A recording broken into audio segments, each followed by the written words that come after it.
Bonjour à tous, bienvenue dans votre cours de finance de marché. Le chapitre qu'on va traiter aujourd'hui, c'est l'efficience des marchés financiers et la bourse de Casablanca. Sans plus tarder, je commence tout d'abord par vous donner une introduction. Un marché informationnellement efficient est défini comme un marché sur lequel le prix observé reflète pleinement et instantanément toute l'information disponible. D'après Eugène Fama, il existe trois types de formes d'efficience.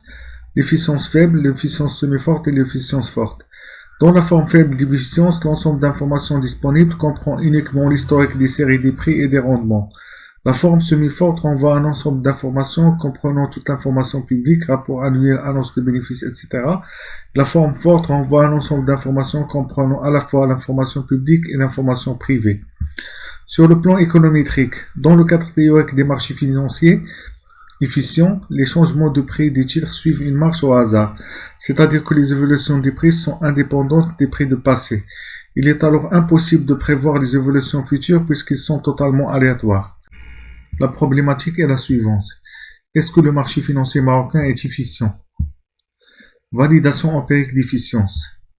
Dans ce qui suit, nous allons étudier les différents tests économétriques d'efficience et de non-linéarité ou de linéarité.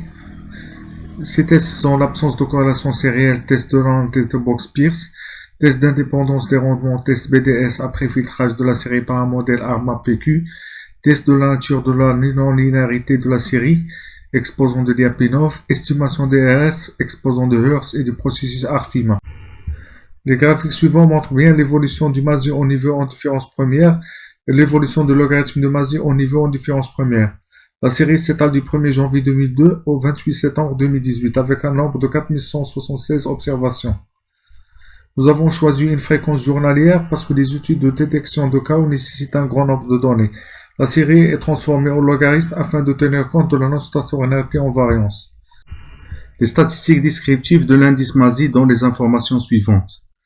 D'abord, nous avons t égale à 4176 observations avec une moyenne de 0,000,272, d'écart type de 0,00282, un coefficient de skewness de moins 0,41, un coefficient de kurtosis de 9,80. Le Jack-Bera est égal à 8186,27. D'après la statistique du Jack-Bera, on constate que l'hypothèse nulle de normalité est rejetée. On notera en particulier le caractère leptokurtique de la série des rendements, lui tranchant entre une courbe de noir normale. Le coefficient de skewness négatif indique que la série de rendements est allée vers la gauche. Cette asymétrie peut être le signe d'une non-linéarité dans le processus d'évolution des rendements. Le test de Dickey-Fowler augmenté nous donne les éléments suivants. Nous avons testé le test de Dickey-Fowler en série en logarithme et puis en rendement. L'application des tests Dickey-Fowler augmenté fait ressortir la présence d'une racine unitaire dans la série du Massey en niveau. La série de Massey est donc non stationnaire. Afin de tester l'ordre d'intégration de la série, le test Dickey-Fowler augmenté a été appliqué sur la série en différence première, rendement. On constate au regard du tableau 1 que la série du Massey est stationnaire en différence première. Le test de Phillips-Perron. En raison de l'importance de la validité de l'hypothèse de stationnarité pour nos divers tests, il est adéquat de procéder au test de Phillips et Perron pour vérifier le résultat du test de Dickey-Fowler. Ce test est particulièrement adéquat pour notre étude de données financières, on vit qu'il est robuste à l'hétéroscédasticité. Les résultats du test Phillips-Perron confirment ceux obtenus au moyen de test Dickey-Fowler, présence d'une racine unitaire dans la série de Massey en niveau, stationnarité pour les séries en différence première. Donc les tests d'homocédacité de Proj-Pagan et de White. Donc la statistique de Proj-Pagan nous a donné 39,38 et de White 465,43. Les résultats sont cohérents entre le test de Proj-Pagan et le test de White dans la mesure où les deux tests conduisent à la même conclusion de rejet de l'hypothèse nulle de l'homocédacité. Notons qu'il est fort probable que le rejet de l'hypothèse nulle d'homocédacité soit dû à la présence d'un effet Arch très fréquemment rencontré dans les séries financières. Le test Arch. La statistique Arch est de 465,83. Le test Arch nous permet de conclure qu'il existe bien une hétéroscédacité conditionnelle effet Arch dans la série des rendements de Massey. À ce niveau, il convient de rappeler que la présence d'hétéroscédacité conditionnelle indiquant que la série de rendements n'est pas IID ne témoigne pas une inefficience du marché. Test des reins. C'est un test non paramétrique qui a pour but de tester le caractère aléatoire des séries de rendement. Un rang peut être défini comme une séquence d'observations successives de même signe. Si la série de rendement est aléatoire, alors le nombre total des rangs suit une loi normale. Ce test consiste à comparer le nombre total des rangs théoriques au nombre de rangs observés. Test de Box-Pierce. Le test de Box-Pierce, appelé aussi test de porte-manteau, permet de tester la présence de corrélation sérielle.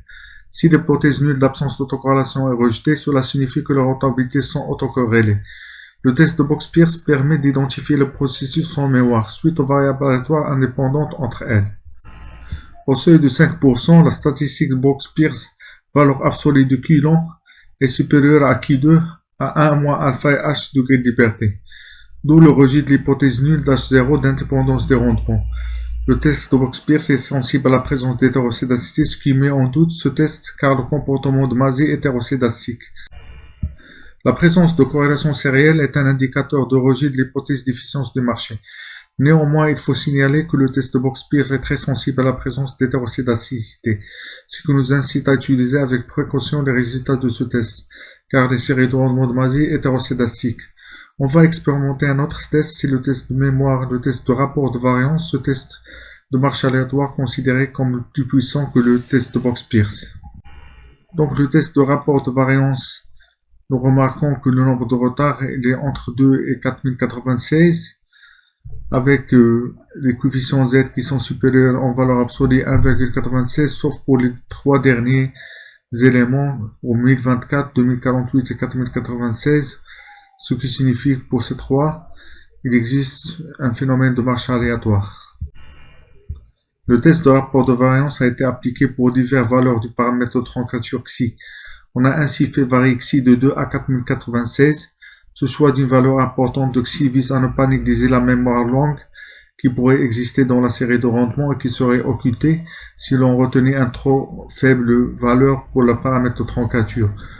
Au regard du tableau 5, la série de rendement du Mazet semble présenter une forte structure de dépendance, puisque l'hypothèse de marche aléatoire n'est acceptée qu'à partir des valeurs élevées de XI, 1024. Autrement dit, la série de rendement paraît présenter une mémoire longue.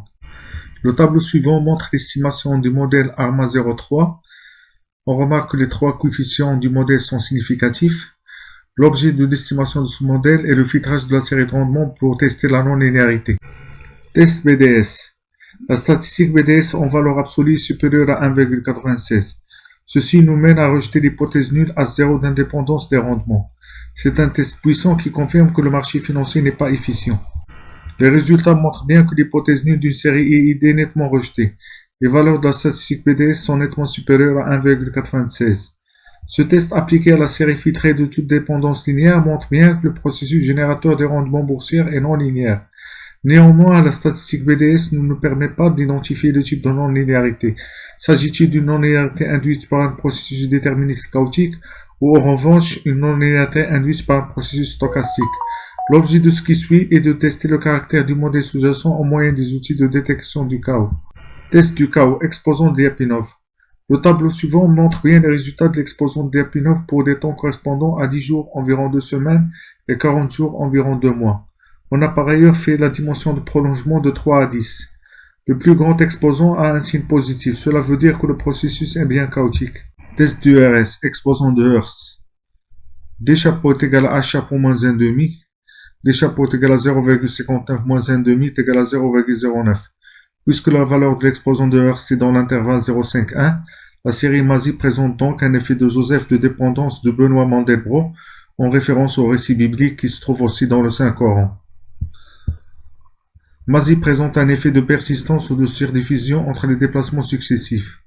L'effet de persistance signifie que de petites valeurs sont suivies de petites valeurs et des grandes valeurs des grandes valeurs.